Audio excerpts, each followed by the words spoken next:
Hi everyone, Tammy here. Welcome to my channel and welcome to 2024. I said I was going to do more tags in 2024 and that's what I'm doing today. She is still wearing her 2023 Christmas outfit, but we'll be changing that pretty darn soon.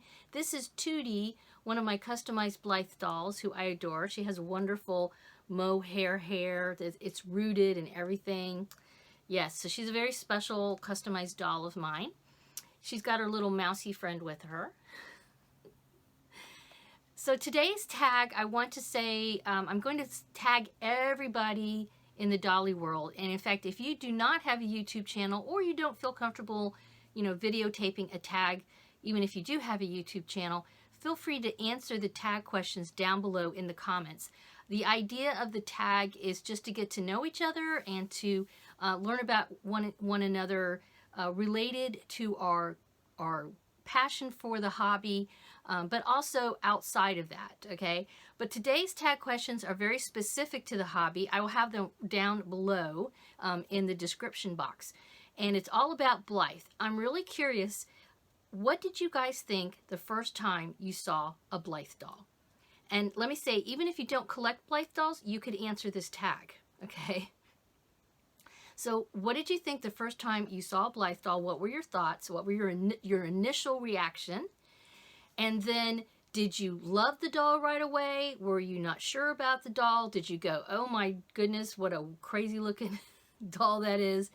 And if you did eventually warm up to Blythe, how did that happen?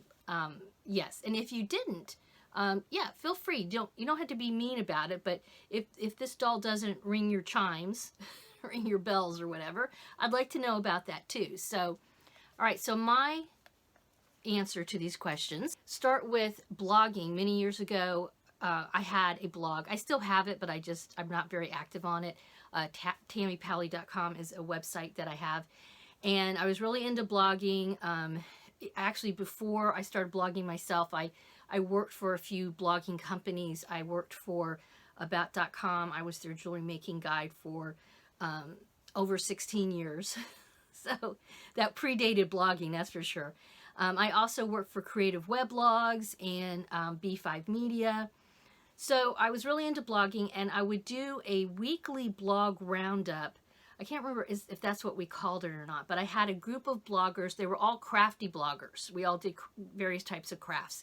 Scrapbooking, jewelry making, all that kind of thing, beading, a lot of different types of crafts. And so we would get together every week, share links, and post these links in a weekly blog post to kind of help support each other and, network and that kind of thing.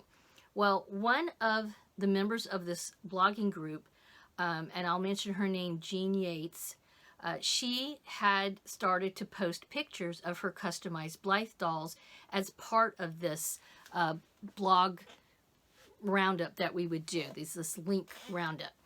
And so she had customized Blythe dolls. She wasn't showing pictures of the stock or the fakes or anything like that. They were customized Blythe dolls. And when was this? This was like maybe 2010, 2011, somewhere around then, I think, maybe, that we were doing this. I don't know the exact dates. It was before 2015, because that's when I fell into the Blythe hole. So anyway, she started posting pictures with her of these dolls, and I was like, what are those? Oh, wow. Those are the most unusual dolls I have ever seen in my life. I wasn't really sure what to think. And Jean has a wonderful sense of humor. She is very creative and talented, a very creative and talented artist.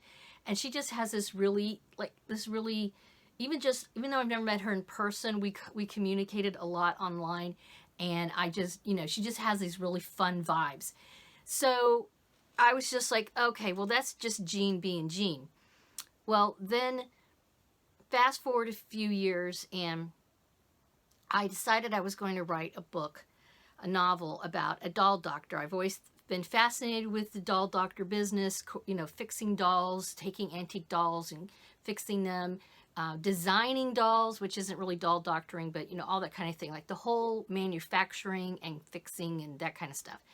And so I decided I was going to write a novel where my protagonist is a doll doctor.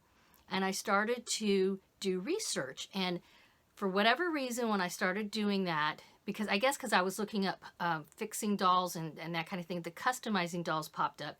And then I found Blythe again. And I was like, oh, those are the dolls that Jean has. Huh.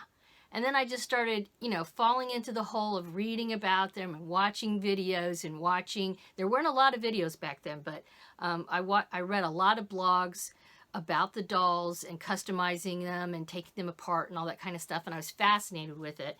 And then I did find a Maiden Suite back then was, I think, just about the only YouTuber that I found that had videos. She's back. She stopped making videos for quite a while, but Maiden Suite is, and I don't know her real name, so forgive me. Okay, but she does have a YouTube channel, has wonderful videos. So I was watching her videos and reading about the dolls. And then I also discovered pull-up dolls. So I started, because those also people customize pull-up dolls as well from Groove. They're manufactured by a company named Groove. So anyway, fell down the hole there and decided, okay, I'm going to buy a pull-up doll and I'm going to buy a Blythe doll. The pull-up doll that I bought at the time was pretty pricey. I thought it was like around $90, I think. And it was the Fräulein doll. That was her name. She's like a little, she's supposed to be a teacher and like a nanny type of doll. So that kind of, you know, spoke to my educator aesthetic. And I loved her. I still have her in my collection. She's in my curio and she doesn't get touched a lot because they're a little bit more delicate. And then I learned about the fakey Blythe dolls. And before I was going to spend the big bucks on a custom doll or a stock doll, like many people, I thought, well, let me see what these dolls are like. And I bought my first fake doll. I'll try to find, if I can remember to, I'll try to find the links to these videos that I'm talking about, because I did unboxings. Those are some of the first doll videos I ever did. I'll try to put those links in my description as well. And so I got my first fake doll, and she had pink hair and pink and white hair, short, and I wasn't sure about it. I was like, I don't know. But the more I started, you know, messing around with her and stuff, the more, of course, you know, it's like eating potato chips. Once you eat one, you can't stop there. And then I got another doll who I still have her. She's another fake doll. But anyway, that kind of started me into the whole Blythe world. And like I said, I think that was around 2015. But I had seen the Blythe dolls a couple years before that. And that was because of my blogging experience with Jean. So I won't say that my very first reaction to Blythe was love at first sight. It was more like, what kind of crazy doll is that? Oh my gosh, people really have these dolls? I mean, look at their heads, they're so big. You know, they're so strange looking. You know, I had, because before this, I had a collection of Madame Alexander, little 8-inch Madame Alexander dolls, and a couple of other assorted dolls in my Barbies, right? So this was like so out, you know, they're fashion dolls, but they were so different. So yeah, my first reaction was not love at first sight. I would say maybe love at third sight. But honestly, it wasn't until I got one in my hands and I started doing stuff with it. And that's when I also realized, because I knew I was going to get back into doll collecting, but I wasn't sure which way I was going to go. Was I, you know, what am I going to, you know, collect pull-up dolls, or am I going to collect Blythe dolls? Of course, the answer to that was I'm collecting both, but I have way more Blythe dolls. I have a very small collection of pull-up dolls, which I cherish them. They're beautiful. But I like to do stuff with the Blythe dolls. I like to do things in general with my dolls, and these are just a little sturdier, and I don't know, they're just kind of a little quirkier, and as Marna always calls whimsical is a name she's used to describe these from Dolls Rescue. So she's right. These have just such a whimsical appeal. And they're sturdy bodies, things, even the stock dolls as well. So they're the type of dolls you can, you know, take out and photograph and handle a lot, whereas the pull-ups are not. They're more, to me, they're more display dolls, even though I know people do stuff with them. But for my purposes as a collector, I feel more comfortable just displaying them. Whereas Blythe, I do both. I display, I do stuff, take them apart, etc. So yeah, so that's my very long answer, probably too long, for the tag. So I'm going to tag 3 YouTube creators. First of all, I'm going to tag my sister, okay, Terry Jeanette Carter, and she has a couple of YouTube channels. She's got Tapping Flamingo, and she's also got Be Creative, and I would bet she's going to, I think she does her doll stuff on her Be Creative channel now.